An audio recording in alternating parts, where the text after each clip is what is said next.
Hey y'all, Jackie here, and today we're getting evil. Medieval. Many people adore the wonderful world of Disney.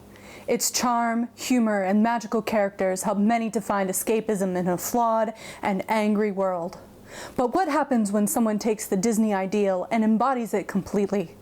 What happens when someone has the uncontrollable urge to become a Disney villain? I'm Taylor Tacky. That story and more tonight on Countless Minutes of Sewing Chaos. Tick, tick, tick, tick, tick, tick, tick, tick, tick, tick, tick, tick, tick, tick, tick, tick. Meet Mal. Mal has struggled her whole life to fit in. Never a goodie, always a baddie, Mal has recently come out of the dungeon and admitted to her friends and family that she really is a Disney villain.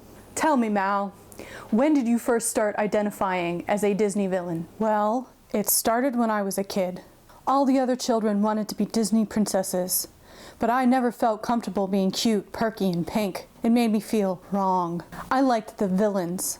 Those women were smart, had agency, and some badass outfits. And when did you start dressing up as a villain yourself? I'd have to say it began in high school. I needed a costume for Halloween. I decided to dress up like Cruella de Vil. I did consider other things, but in the end, Cruella was just too fabulous to say no to. And when did you decide that you were, in your heart, actually a Disney villain? You know, that's a harder thing to trace. I think maybe after I dressed up like Winifred Sanderson. I'd done Ursula the year before, and I was trying to come up with next year's Halloween costume, and all people could suggest to me was Maleficent, Cruella, Captain Hook. It all felt so meta that I decided to go the other direction and dress up as a princess instead. I had fun, but I felt so empty, so awkward, so not myself. I needed to be tactical. I needed to be diabolical. I needed to have fuzzy minions do my bidding at every waking hour. Because in truth, I am a fabulous, badass Disney villain, and nothing's going to change it.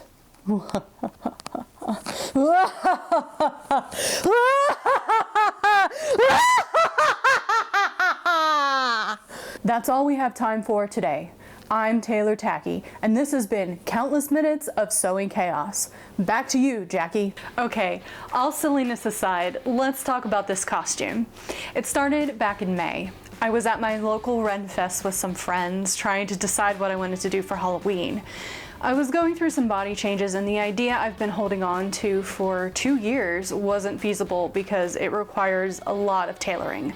I needed something that wasn't fitted. I had almost completely decided to go with a historically accurate Robin Hood, to the point that I had acquired a copy of the Medieval Tailor's Assistant and had already started planning it in my head when I came across this image. The fashionable gown. And then a few chapters later, I saw these horns. The fates had decided. Maleficent has always been one of my absolute favorite villains, and it's been on my list of costumes to make for a very long time. One of the reasons I haven't in the past, apart from the fact that I've done so many villains already, is that making the horns was really intimidating. The MTA made that easy for me. I have always loved this film because it is so gorgeous. The animators had this incredible artistic vision. I don't know about y'all, but I feel like Disney has lost this with its modern day films. What do you think? Do you have a visual favorite? Leave me a comment below and let me know what your favorite Disney movie is to look at, because I'm pretty sure Sleeping Beauty is my #1. Anyway, this movie is clearly inspired by the 14th and 15th centuries. It was a logical space for me to begin my historical cosplay journey. Maleficent wears a gown that is almost identical to the fashionable gown, or Houppelande, except for the belt and the fire sleeves. It's not that much of a stretch, but it is absolutely fabulous, and I was so excited to get started making this. For the design of this dress, there were a few things I wanted to keep from the original film and modern day, mainly the fire sleeves, which are my favorite part of the dress, and I wanted to make it sparkly, because sparkly. Otherwise, I decided to draw directly from the MTA to build the dress. Now, a gown like this would have been made out of wool, probably broadcloth, in the 15th century. I didn't want to do this for two reasons. One, wool is darn expensive, more than I can afford. And two, I live in Texas, where even at the end of October, it's usually in the mid to upper 80s. That's the lower 30s for you metric folks. Wool might keep you cool, but it don't keep you that cool, especially with 2 layers underneath. I ended up finding some really nice 100% cotton broadcloth from fabric.com. It has the heft and drape of a wool broadcloth, but it is much lighter weight. I'm sure someone would fight me over the fact that I think cotton is cooler than wool, but whatever. It was $7 a yard, not 30, so I came out on top. I also found this gorgeous purple China weight silk for the lining from Dharma Trading. This too is not a historically accurate type of silk, but it is silk, and again, very affordable. This is going to be a long video, so I'm going to keep this bit short. Like in my previous video with the horns, I'm going to start the process by going into detail on how I drafted this pattern using the MTA. I was so intimidated by this process, and I want it to be available for people who feel similarly. If you want to skip the math and go to the sewing, you can skip ahead to the mock-up chapter down below. First, I used my medieval body block to trace out the bodice front. You only need to draw it to the waist point. Then I drew straight lines to mark the center front, about 1 centimeter outside of the neckline of my block. It slanted out slightly because of my waist bust measurement. Then I needed to enlarge the arm side to make space for my kirtle. Starting 2 centimeters outside and 1 centimeter down from the underarm point, I drew a straight side seam line and then redrew the armhole to match it. Then I lowered the neckline by about 1 centimeter. From there, I drew a straight line down from my waist to the floor, which for me was about 43 inches. Using this number, I drew several points from the waist point down to the bottom of the paper to mark out the bottom width of the skirt. I drew a sweeping curve to connect the dots. Then I cut it out and started on the bodice back.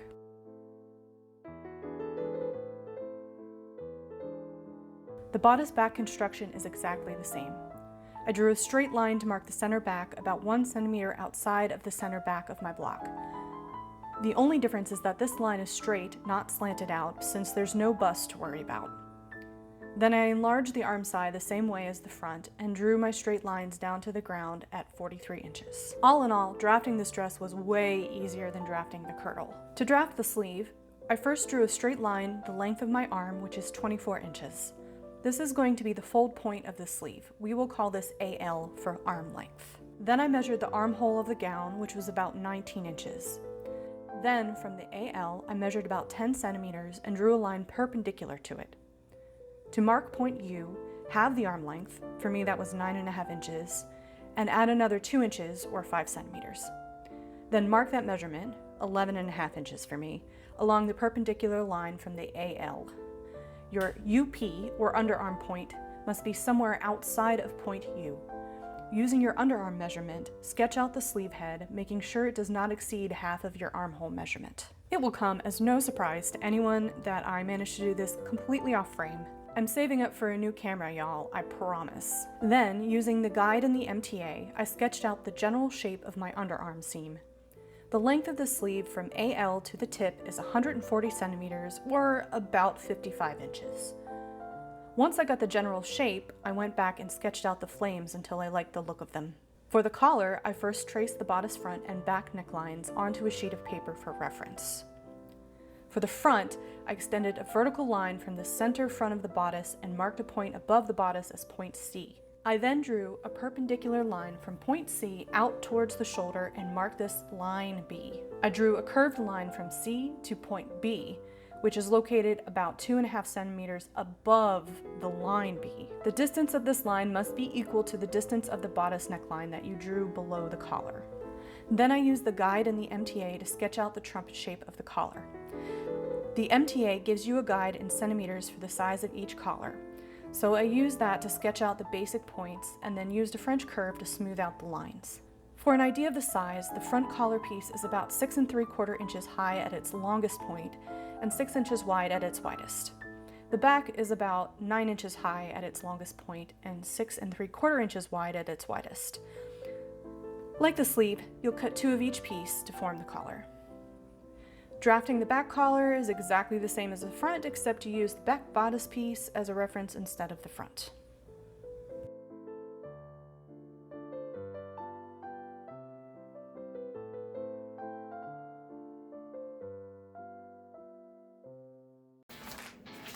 Okay, here's the back piece, here's the front piece. I like the shape of it. It might be a little too tall.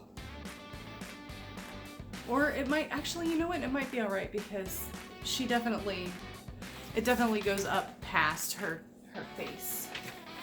Wants to curl the other way. There we go. Yeah, I think that's alright. All I have to do is kind of even up this side, the side back and side front don't quite meet. I was a little off on my curve, as you can see. So I'm gonna fix that, and then I will use this for my mock-up, and fingers crossed that it looks all right. Okay, I look silly as hell right now. I don't have my kirtle done yet, so I just put on a long sleeve t-shirt to help take up the bulk between my smock and the Houppelande mock-up. My crazy collar, I put cardstock on it, it's not quite working, but it does kind of give me an idea of what the shape and height is. I think I'm gonna take it down just a little bit. It's a nice dramatic collar, but I think it's a little too big. Now you can see it a little bit better. I do wonder how it's going to look when it's closed. If I'm gonna get this weird, this look, or if it's just because I don't have, as you can see, I don't really have these together right. In any case, we're gonna make it slightly smaller. As far as the rest goes, I only made one sleeve because of fabric. And I'm pretty happy with the way it looks. Let's see if I can get in frame. Can't quite. I like it, but I want there to be a little bit more heft to it. So I'm going to cut it down about here and then add about 2.5 inches to make the sleeve a little bit longer and just to give me more of a sweep. Of course, it'll have a different weight. I used a bed sheet and it's pretty lightweight. It's not as hefty as I thought it was going to be, but I am pretty happy with the way the flame shapes turned out, so that's good. The rest of it fits pretty well, and again, you can't really see, stand on your toes. I only did it to the hips. The only issue is really the sleeve. Could be a little bit looser here. We want it to fit fairly tightly, so I don't want to take it out too much, but I might just like a 1/2 inch to give myself a little bit more literal wiggle room with my arms.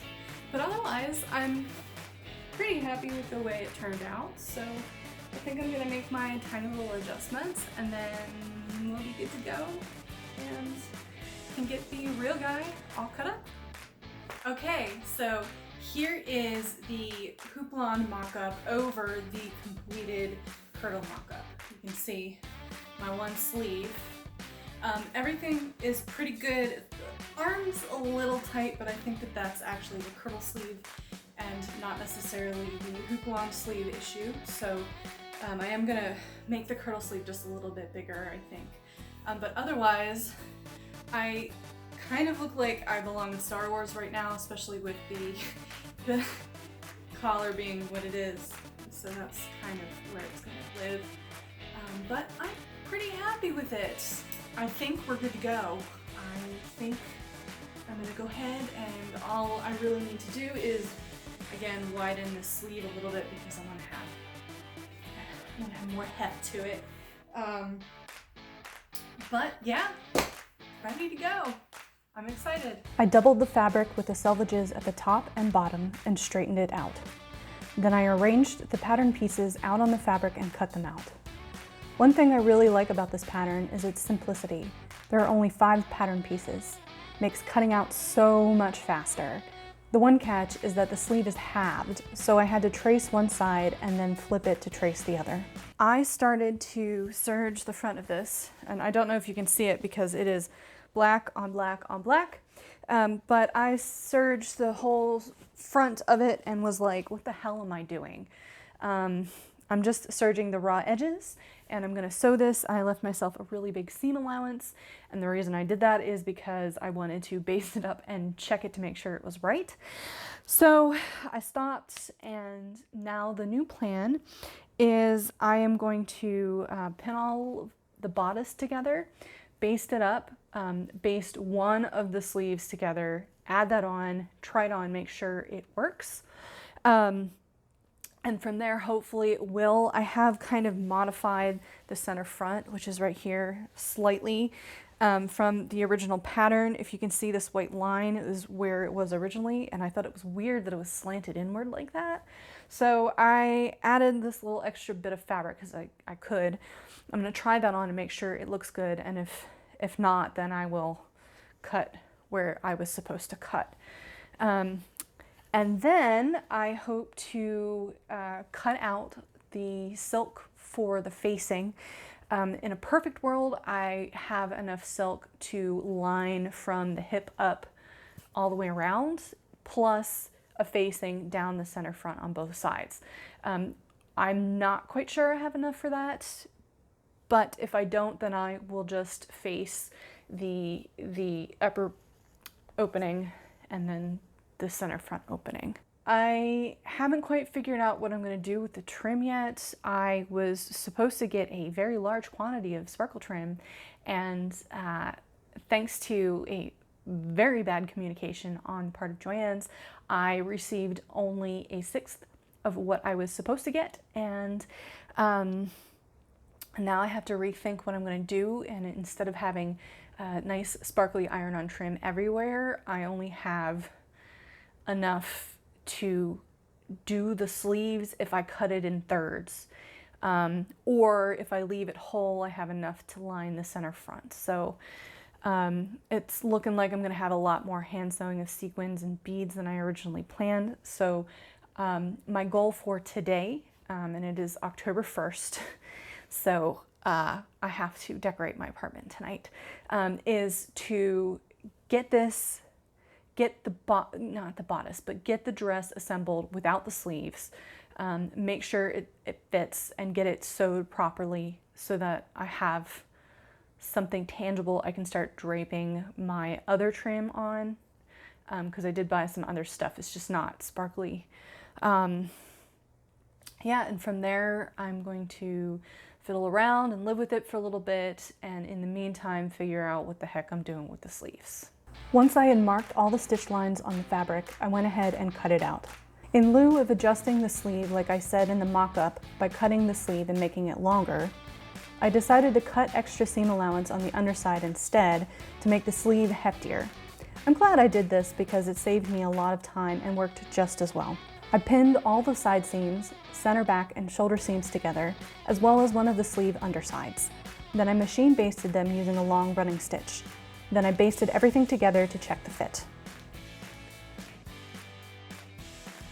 Alrighty friends, please excuse the chaos in the background. I am in full Halloween decoration mode right now, and my apartment's a mess, and my sewing area is a mess, and there's only so much I can do. I gotta get this filmed, so sorry. I have on right now my kirtle. As you can see, I'm not using the right lacing, but it is almost done.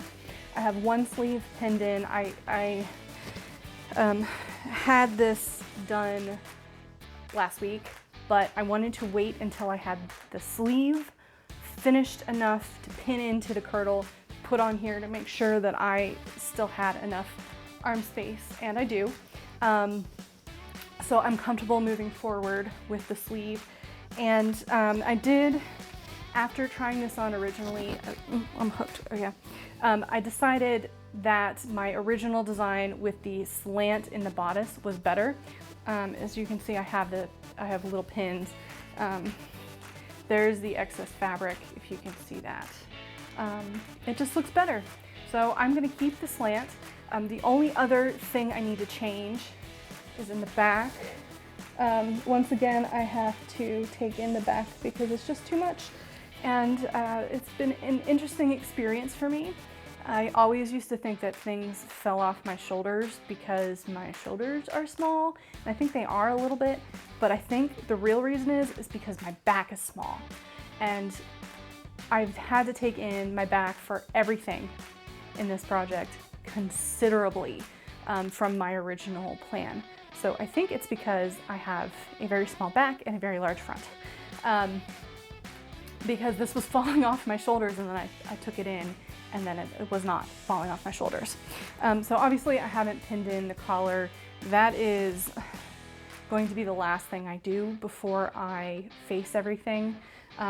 My main goal now for this is to get the actual dress, the body, sewn together, and then pin on the trim, take care of the trim on the sleeves of this, and then from there we'll get all of the lining stuff put in, and then I will deal with the collar.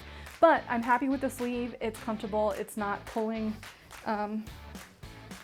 Yeah, I think it's okay. I think I've got enough space. I mean, I'm hot. I'm not gonna lie. I'm really hot right now.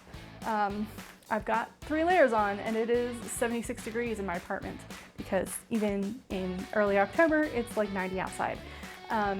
Hopefully by the end of October, it will not be 90, but for now I am warm, but I'm happy.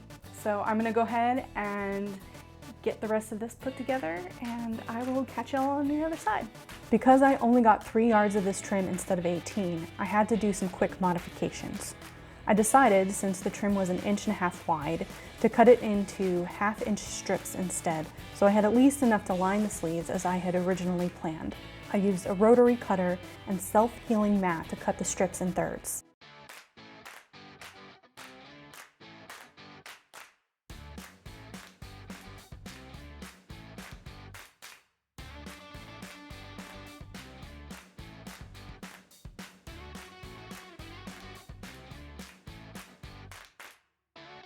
Okay friends, welcome to Chaos View, in which you discover that my sewing area is also my exercise area, which makes it really difficult to shoot in here, and it was a really bad idea to put those mirrors up, but you know what, it's not, because I need those mirrors. So I am sitting at my ironing board right now, and I have lowered it so that I can sit and do this because I am not feeling 100% today, as you can probably hear, and I'm sorry. But time does not stop for allergy season, so I have to keep going.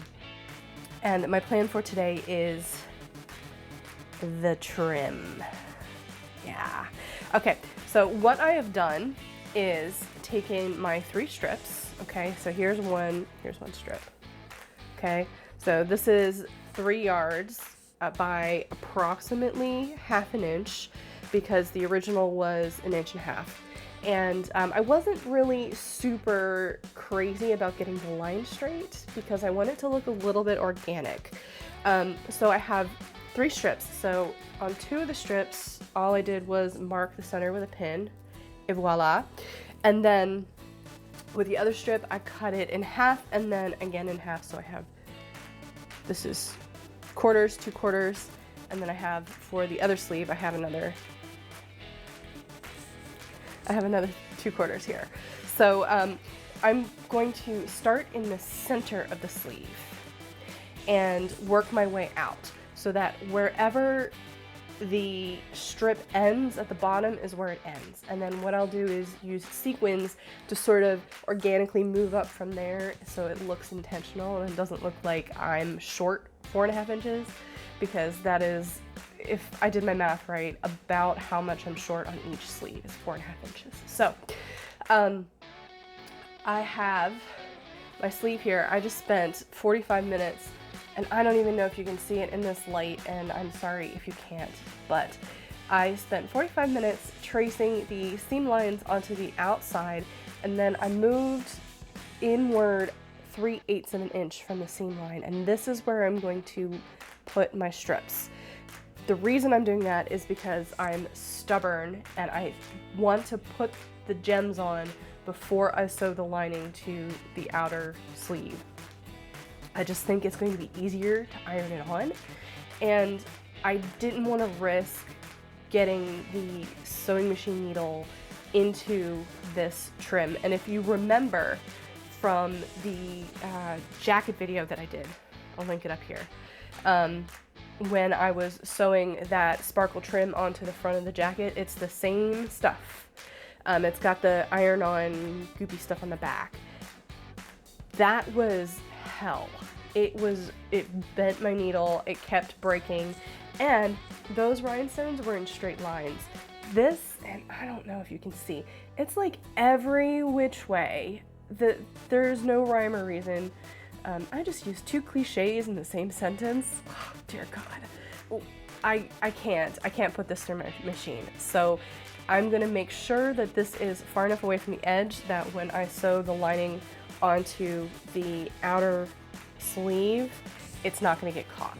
So that's why I picked 3/8 of an inch. I thought 1/2 inch would be too much, and 1/4 inch, I don't trust myself. I'm too sloppy for that. So I'm gonna go ahead and get started. I will film a little bit of this, but it is going to take me a really long time. And once you see about 3 seconds of me ironing on trim, you're not gonna wanna watch anymore. So yeah, let's get started. I started at the top of the sleeve, marking the center of my longer strip of fabric to the center fold of the sleeve. Then I ironed it using a pressing cloth, first down one side of the sleeve and then the other. It will come as no surprise to anyone that my math was off, and I actually ended up having enough trim not only to finish the entire sleeve, but also with a little left over for the gown itself.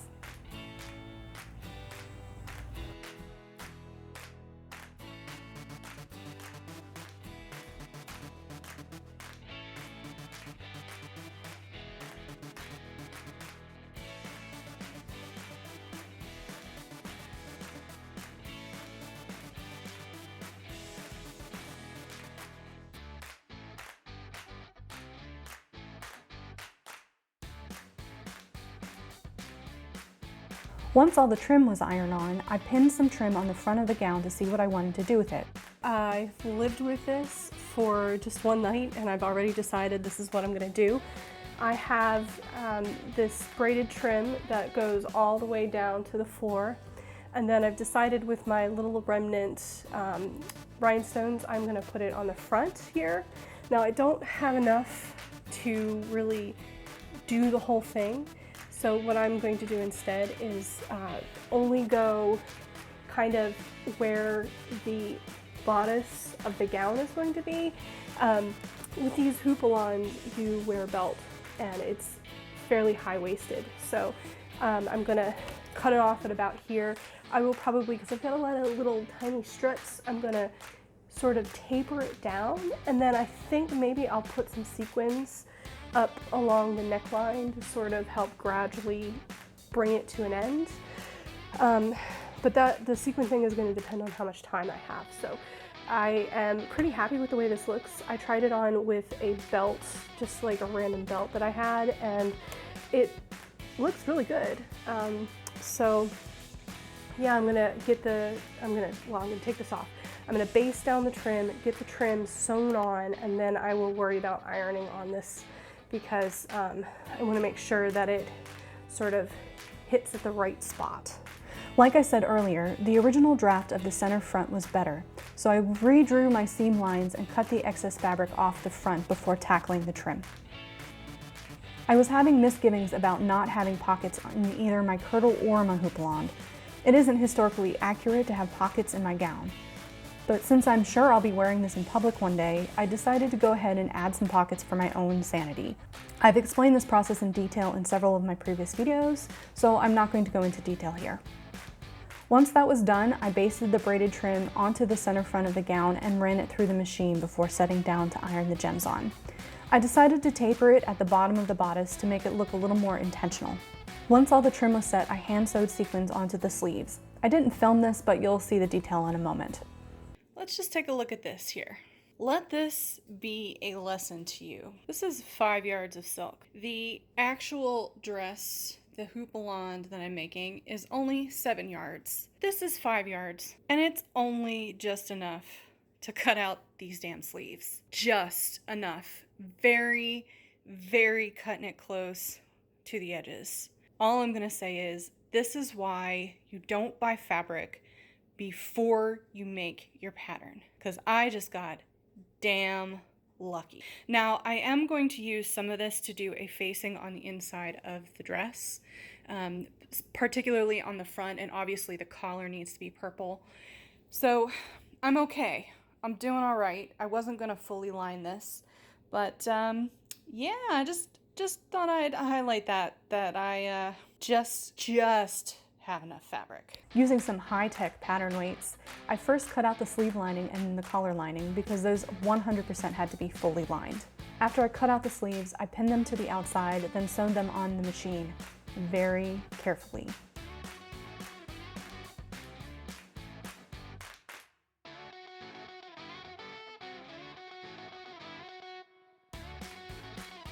I just spent a good half an hour sewing this off camera. I wanted to see how it worked because last night when I was pinning it, I had a really hard time getting the lining and the sleeve to match. That's kind of the crappy thing about using cheap silk, is that it's real squidgy. And even with my careful pinning, I could have basted it, but I didn't want to, because literally it took me a half an hour to sew this one, and I ended up having to like pleat several times just to get the silk to fit right. And it is still bubbly, and it's going to be bubbly, and you know what? I don't care. Once I sew it together, it's not going to look so bad. And I'm going to go ahead and get the other one sewn, and then I will set about trimming these seams and flipping them inside out. I sewed the other sleeve, again taking my time. I had to pleat this one too. And then I trimmed the seams and clipped the curves. I pressed open the seams before turning it over to make sure I had a nice sharp fold. Then I turned the sleeves right side out, using a pin to help turn the sharp ends of each flame.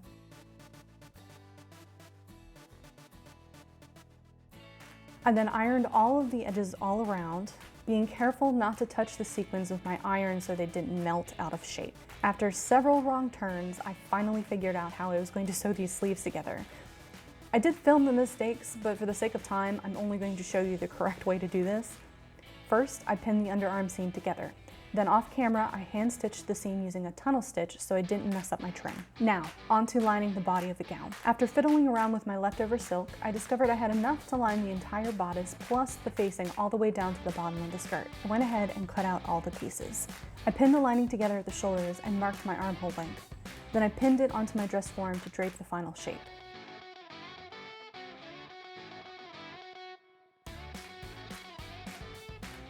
Then I serged some of the raw edges and sewed the side seams and the center back portion of the lining together, pressed it, and snipped all my threads. But before I could sew it to the inside of the dress, I had to figure out the collar. Dun dun dun! I cut out the collar in buckram. I mentioned this in my last video regarding the horns, but this buckram was not the right kind and not stiff enough for this task.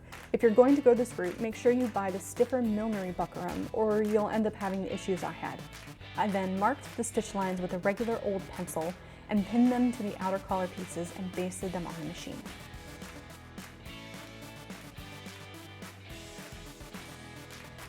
Then I pinned the center portions to the side portions and sewed them on the machine.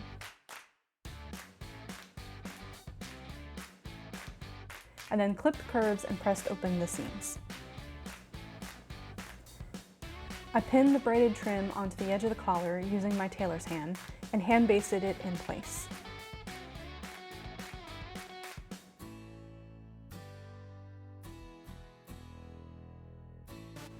Then I ran it through the machine and removed the basting stitches.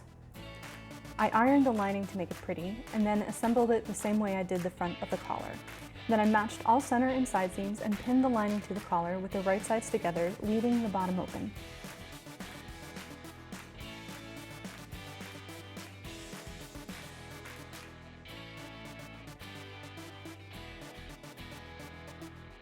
Then I sewed the pieces together on the machine, trimmed the excess, clipped the curves, and turned it right side out.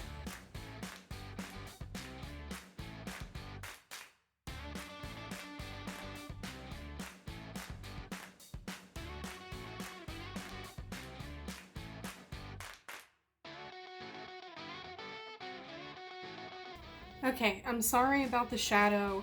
It's dark. I wanted to really do this in the daylight with some better lighting, but I don't have that luxury right now. In other news, I have some floral wire here. I also have some floral tape and some nose pliers. And what I'm gonna do is, I've already pressed this. I'm going to turn it back out. The top of this doesn't want to stay up, and I expected that. And in fact, the Medieval Tailor's assistant mentioned that you may need to put some wire at the top. This is the wire I have, and I'm going to, I think, double this up.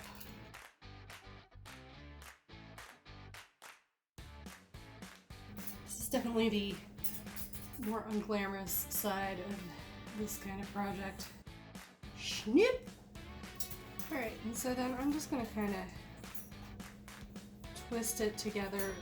So this floral tape, what I'm gonna do now is I'm going to bend this over, comme ça, and twist this together, the end. Because the last thing I want are pokey bits poking into me. I would not like that. So this stuff sticks to itself, and I'm going to just wrap. Now, I don't think this stuff is like waterproof or anything, so if you're making a garment that is going to be washed, I would not recommend this procedure. But I have zero intention of washing this. This is going to be a spritz with vodka kind of clean outfit, and so I'm not so worried about it. I hand stitched the wire to the edge of the collar. Once that was done, I gave it a little iron to straighten everything out and flipped it right side out and pressed again. Okay, it is precisely one day later, minus a couple of hours. As you can see, it is daylight. I don't think that I have been home in daylight in 5 days. It feels good. You know what doesn't feel good is taking out all of the wire off of your collar, because you sewed it so badly that it was hooking the lining, and you could see the stitches on the other side. So I have taken it completely out and redone it, and well, started to redo it. I am at ArmadilloCon this weekend, and it's been kind of hard to find the time to get this done. I brought it with me, and now not only somehow did I manage to get this wet, but it is crumpled and looking really sad. But as you can see, let me make sure that this is in frame. Okay. Originally I was sewing along the seam line here, thinking that having the wire at the very edge is going to be the best bet, and it probably still is from a structural standpoint. However, from a logical standpoint, it makes much more sense for me to sew along the stitch line of my trim, comme ça, so that you don't see my stitches, because I was having a really hard time just stitching it to the buckram. It wasn't working. So instead, I'm just very, very sloppily whip stitching this guy to the line where the trim is. And then I'm just going to hand sew this wire in, and then the collar will be done. And then I can finally baste the collar onto this Houppelande and get the lining in. And then from there, all I have to do is the hem and the sleeves. And the sleeves are already bedazzled, so we're getting close, guys. It turned out that the wire was kind of visible through the thin purple silk of my collar. So I dug into my stash and found some old poly twill tape, which I then hand stitched over the wire to make it a little more invisible. Then I pressed it. So last night I ended up putting wire on the seams, the vertical seams, as well as the horizontal seam, because it was floppier than a wet noodle in a rainstorm. So I'm hoping with that much wire in it, the collar will stand up. I don't really know how else to fix it if it doesn't, so it is what it is from here on out. And yeah, I already know that my seams don't match, but the width matches mostly, so I'm going to go with it, and hopefully it still looks okay. Okay, so the one seam I want to match is the center back, so I'm going to do that. Once my seams were matched, I machine basted the collar to the front of the dress with right sides together. Then I took the assembled lining and pinned it to the other portion of the dress, again right sides together, so the collar is sandwiched in between the dress and the lining.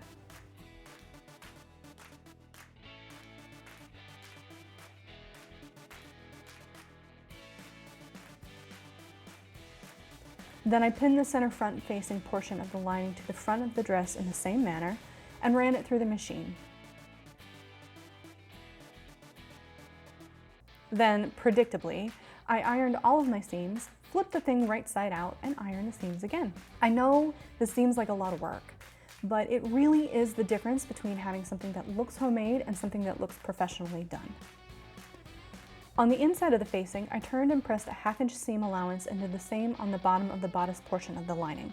Once those seams were sewn, it was time for the worst part, setting in the sleeves. Starting at the top, I matched the shoulder seams and then the underarm seams. Then I took my time, keywords here y'all, don't rush this step, pinning first one side, then the other until the sleeve was evenly distributed in the arm side.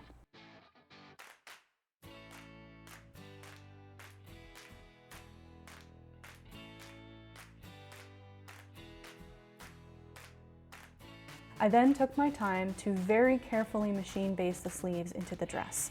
This is definitely one time you never want to skip basting, speaking from experience here. Then, once I double-checked everything to confirm nothing was caught or mis-sewn or ugly, I very slowly sent my basted sleeves through the serger, encasing all raw edges in a nice, neat little package. Then, all that was left to do was the hem. Since I decided to keep this gown long like it would have been in the 15th century, I decided to add a facing to the bottom for the hem instead of just rolling it up like I would do on a shorter or more modern skirt. This way, the facing is what is going to get dirty and battered when I walk. When it wears out, I can just take it out and replace it with something else. Using my leftover black fabric, I cut a bunch of strips 2.5 inches wide. Then I sewed all of these strips together at the side to make one very long facing strip. With right sides together, I pinned the facing to the bottom of the skirt using a 1-inch seam allowance.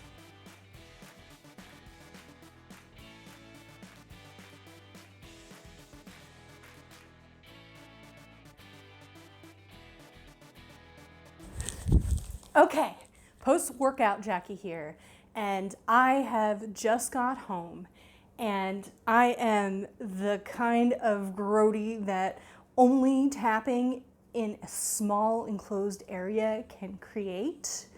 All I want to do right now is hop in the shower. But all I have left to do on this costume is the hem. I had the binding all sewn on last night and I was ready to finish it. And then I ran into an issue with my sewing machine and my thread wasn't threaded correctly on the machine. And long story short, I spent 45 minutes pulling thread out of the stupid thing after I had resewn it. So all I have to do is press the facing and then hand whip stitch all of it together. I'm going to get this done tonight if it kills me. So instead of getting in a shower like a normal person, I am going to pour myself an adult beverage and I'm going to get this done. Here we go.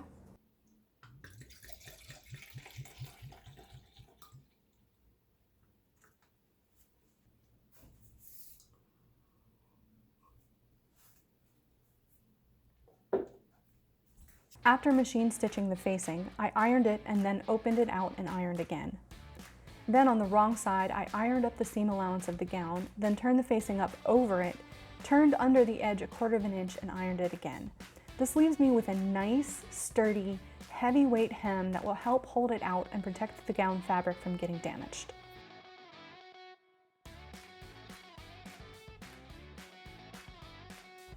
For the purple facing at the center front, I folded up the bottom hem and tucked it into the facing to protect it.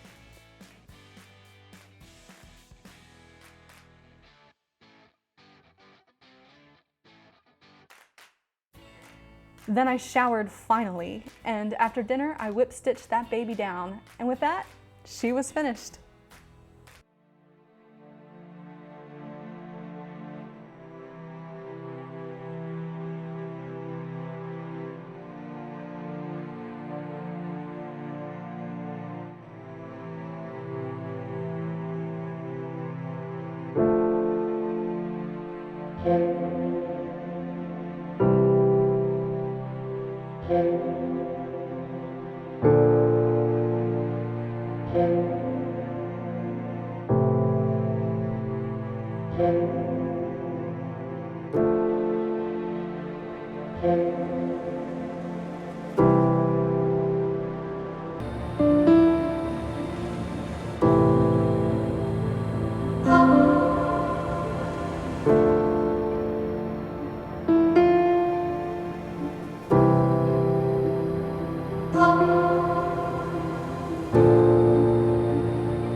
And there you have it, a historically adequate 15th century inspired Maleficent costume. I am so happy with the way this turned out. It looks so good. The camera does not do the sparkles justice. I do wish I had used the correct kind of buckram for the collar, but at this point I think what I ended up doing with the wire was sufficient, even if it caused me some heartache in the process. In the future, I have plans to knit and felt a pair of shoes to go with this outfit. I've already bought the yarn and everything, I just haven't had time to do it yet.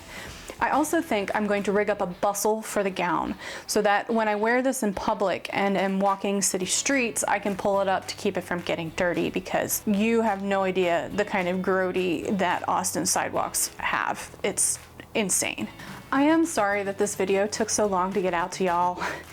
Not including the intro and outro I'm filming today, the beginning, the skit, and the reveal, I had a total of 6.5 hours and 93 separate clips to edit together to make this thing. The reality is that with a full-time job, a part-time job, and a 400,000 word novel I'm trying to edit, as well as my YouTube hobby, it just takes me a long time to get the content out. But the good news is that I'm learning with each video, and soon I hope to streamline the process even more so I can get out videos faster. Fingers crossed. In the meantime, I hope you all enjoyed this or found it helpful. If you did, please remember to smash that like button. It really helps to get my content seen. Don't forget to subscribe if you haven't already, and I'll see y'all next time when I start my next project. Rococo goes glam rock. Get ready, y'all. It is gonna be awesome. I cannot wait. I've already started working on it, and it's gonna be a lot of fun. I'll see y'all later. Oh, this wig, whoo, it's itchy. It's real itchy.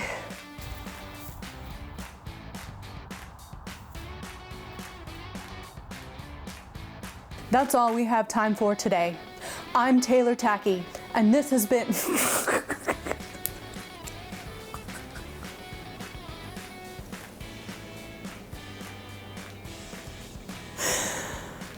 It's not that funny. Okay.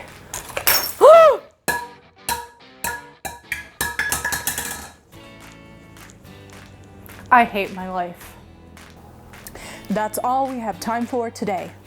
I'm Taylor.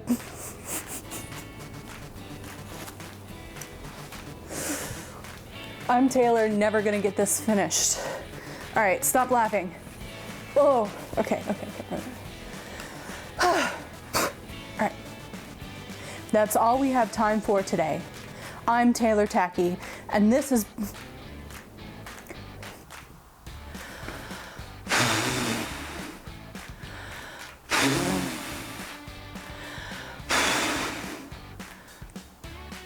Yep, that's the look. So, shadow puppet.